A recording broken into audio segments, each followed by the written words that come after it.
ಇಲ್ಲಿ ಬಂದಿರೋ ಎಲ್ಲ ಪತ್ರಕರ್ತರಿಗೆ, ಮಾಧ್ಯಮ ಮಿತ್ರರಿಗೆ, ಎಲ್ಲ ನನ್ನ ರಿಲೇಟಿವ್ಸ್ಗೆ, ಹಾಗೆ ಎಲ್ಲ ನಮ್ಮ ಸೀನಿಯರ್ ಆಕ್ಟರ್ಸ್ಗೆ, ಯಾಕಂದ್ರೆ ಚಿತ್ರರಂಗದಿಂದ ಸಾಕಷ್ಟು ಹಿರಿಯ ಸಾಕಷ್ಟು ಜನ ಬಂದು ಮನಸಾರ ಆಶೀರ್ವಾದ ಮಾಡಿ ನಮ್ಮ ತಪ್ಪುಗಳನ್ನ ನಮಗೆ ಡೈರೆಕ್ಟ್ ಆಗಿ ಹೇಳಿ, ನಮಗೆ ನಾವೇನು ಸರಿ ಮಾಡ್ಕೊಬೇಕು ಅಂತ ಹೇಳಿ, ಏನೇನು ಚೆನ್ನಾಗಿ ಮಾಡಿದ್ದೀವಿ ಅದನ್ನು ಹೇಳಿ ನಮ್ಗೆ ಪ್ರೋತ್ಸಾಹ ಮಾಡಿ ಎಲ್ಲ ಥ್ಯಾಂಕ್ಸ್ ಹಾಗೆ ನಮ್ಮ ಟೆಕ್ನಿಷಿಯನ್ಸ್, ನಮ್ಮ ಡೈರೆಕ್ಷನ್ ಡಿಪಾರ್ಟ್ಮೆಂಟ್ ಎಲ್ಲ assistant directors, associate directors, dialogue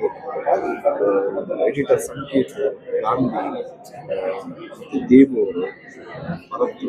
ಇಡೀ ಎಂಟೈರ್ ಟೀಮ್ಗೆ, ಹಾಗೆ music director Arjun Janya sir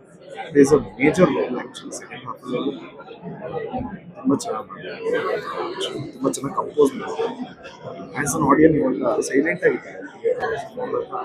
full back ಬರುತ್ತೆ ಅನ್ನಿಸ್ತು ಮ್ಯೂಸಿಕ್. ಸೊ ಅವ್ರ ಡಿಪಾರ್ಟ್ಮೆಂಟಲ್ಲಿ ಸಖತ್ತಾಗಿ ಎಲ್ಲ ನಮ್ಮ fight masters, Varma master, Ram Lakshman master, ನಮ್ಮ choreographer sir Rahul master, Bhushan master,